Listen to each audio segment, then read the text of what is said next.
It's early morning, and we are at Village Hall here with the Channel 4 crew because that's the best time to catch the new important celebrity, we'll call him, TJ Grossi, building commissioner. I shouldn't introduce you that way, but TJ, you've been a word that a lot of people have heard about before, the new building commissioner. Welcome to the Village of Lansing. Thank you. First of all, TJ Grossi, what is a building commissioner?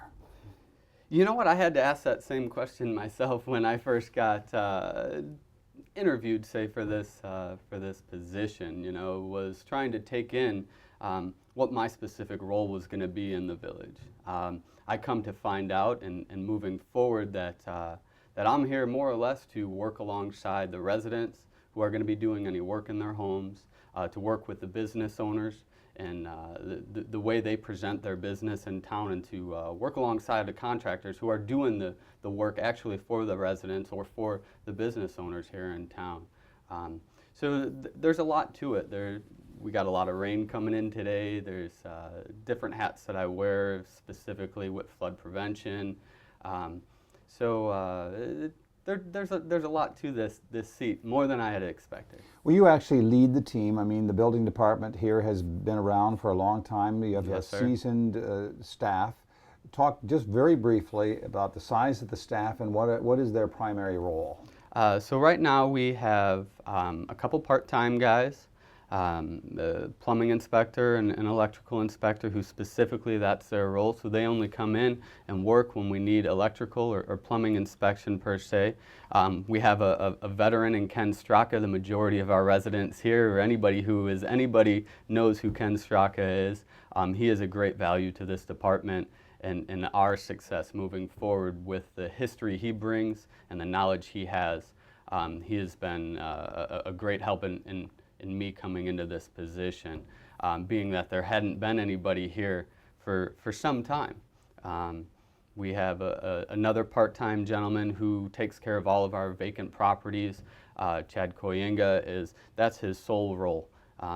It's new to every municipality around, this influx of vacant homes due to the economic downturn.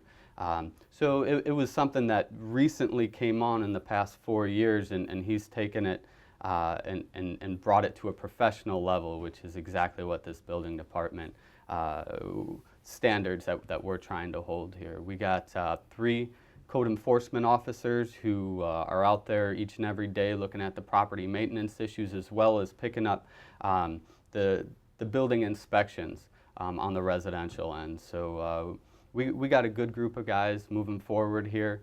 Got a couple ladies up in the front who handle the more or less the core of this whole department, running the organization of it all of our business license and our contractor's license and applications for permits. They got systems and things in place to make sure everything here runs smooth. Well, we're hoping that over the coming months we'll be able to kind of break down a lot of those categories you just talked about, perhaps inform residents a bit more about each one of them. But you mentioned 2 major things that always come up in people's mind when they think about the building department. One is inspections and the other is permits. And our primary reason for being here this morning is to talk about a permit holiday of some sort. So first of all, why are there inspections and why are there permits? Why can't we just have the freedom to do what we want with our own buildings? Well, one, it's the building department is a service to the community. And in that, we want to make sure the work that's being done in your home, whether it's by you or by a contractor, is being done correctly. That, you know, some person who might think they know what they're doing and very well has done it in the past maybe and succeeded, we know that different times in different places things fail. And all we are is just an extra set of eyes to help make sure the things you do are done to a life safety standard. More or less that, you know, each code that we look at, everything has been put into place for the safety of the resident in their home or the business owner in their business. So the need for the inspection is the extra set of eyes. This is all this gentleman does. He's not installing anything. Whether it's the resident installing or doing the work in their house or a contractor coming in, they're doing it. but our inspectors are trained to know what to look for what would cause a problem, specifically life safety.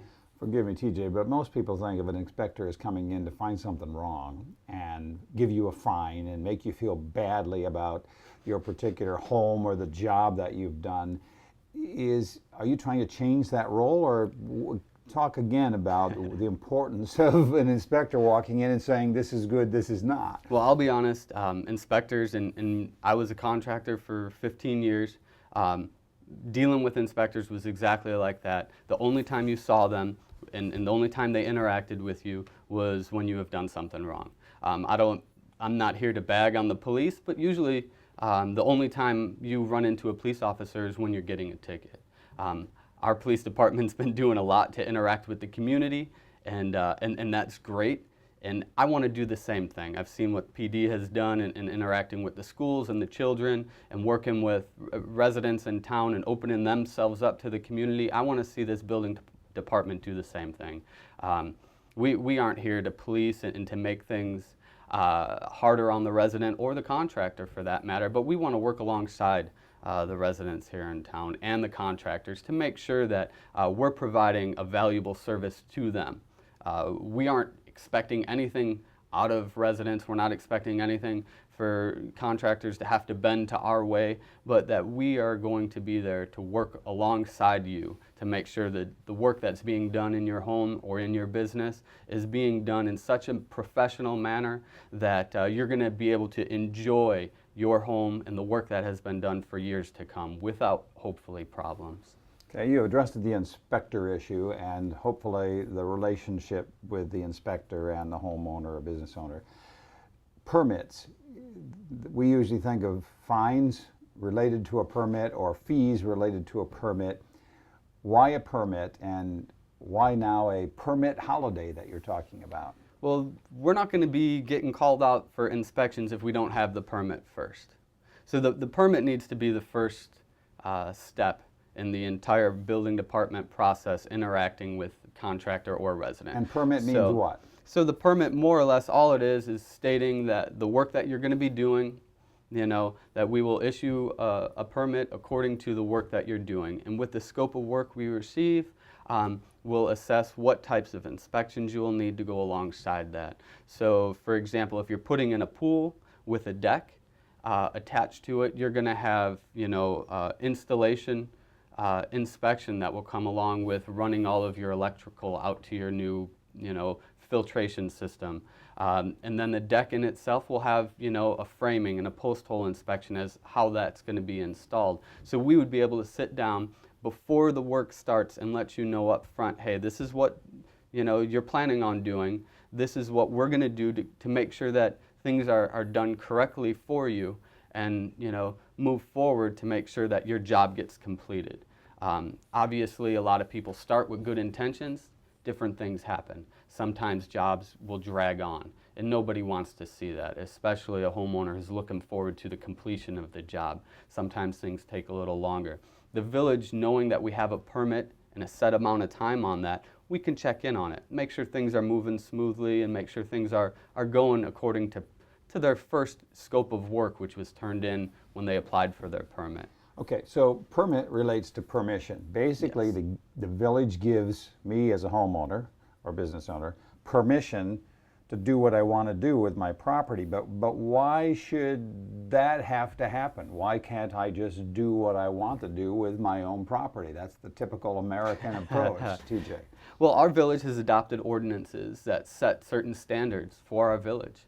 And this village is in a suburban area, and to help regulate and to encourage the increase in the value of the property, certain standards need to be maintained. There are insurance issues that come along with the way things are done in a house. When you are Wiring, plumbing, exactly construction standards. And if you have different types of wiring or different types of plumbing, different safety devices on some of your different main core pieces to your house, your water heaters, your furnaces, backup generators, sump pumps, stuff like that, that might just be in the background or in your basement or just outside the back door that you don't think about often, but insurance companies think about them. And the placement of all of that, we have regulations to make sure that we're not going to go ahead and throw some big generator out in front of your house that your neighbor has to look at all the time. We have ordinances set in place to place them in certain parts of your house to hold that property value or increase that property value depending on what you're doing. And so our oversight and the permission is specifically there to benefit the resident, to benefit the business owner doing work on their business here in town. And maintain a certain community standard. That's right. Throughout a specific neighborhood or a particular type of construction. Okay, so this is new. You're talking about a permit holiday. For when will this happen and why and for how long? Okay, so our permit fee holiday, it is not that, I know that every once in a while people like to throw the R in there, it's permit free holiday, but it's not. Okay, so you still need a permit. We still require a permit, yes sir, and the specifics for that is so we still need to get in to do the inspection to make sure things are done right.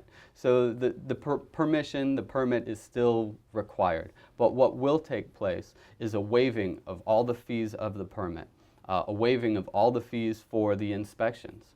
Obviously, depending on what type of project you're doing in your home, there's more inspections, obviously, for it. So each inspection is usually charged. Those will be waived for one re-inspection only. So obviously, if there's still problems and we're having issues coming back, there are some stipulations to this permit fee holiday.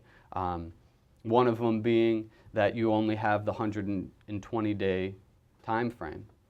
Within which to accomplish the work? In which to accomplish the work. If you need an extension will be granted, but a full fee of that permit will be requested upon extension. So you can do a large project that will take a long time, but this is specifically to benefit the homeowner who's looking to upgrade their house immediately.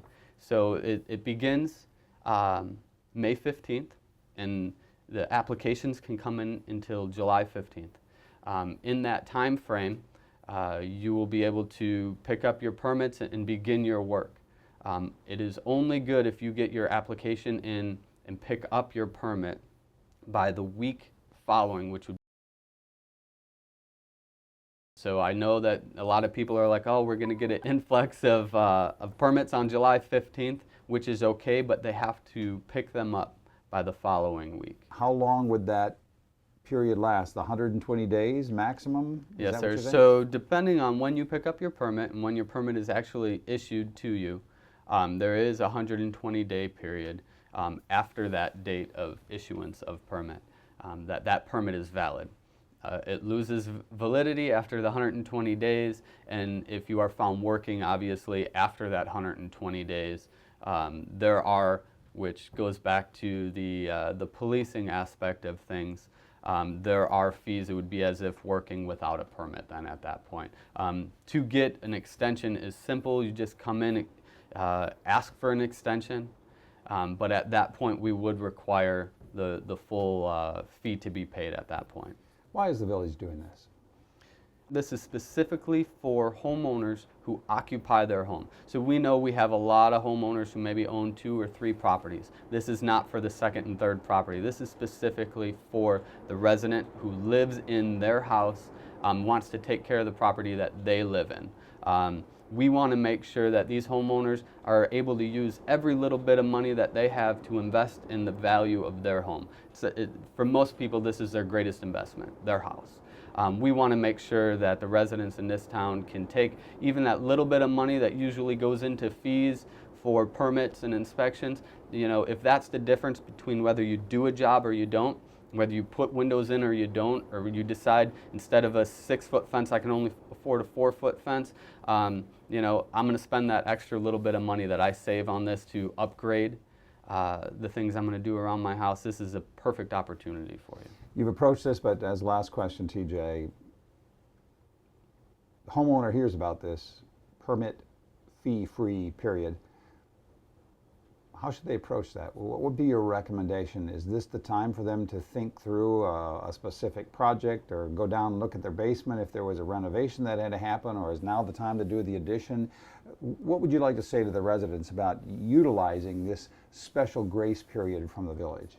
Well, I think that it's exactly that. It's a great opportunity to stretch your money just a little bit farther. It's also a great encouragement for those who thought that maybe they couldn't do something, that hey, with a little bit of extra money here, that the village is waiving these fees, maybe I can do that little something extra. This is gonna benefit not only the homeowner, but the neighbors of that homeowner.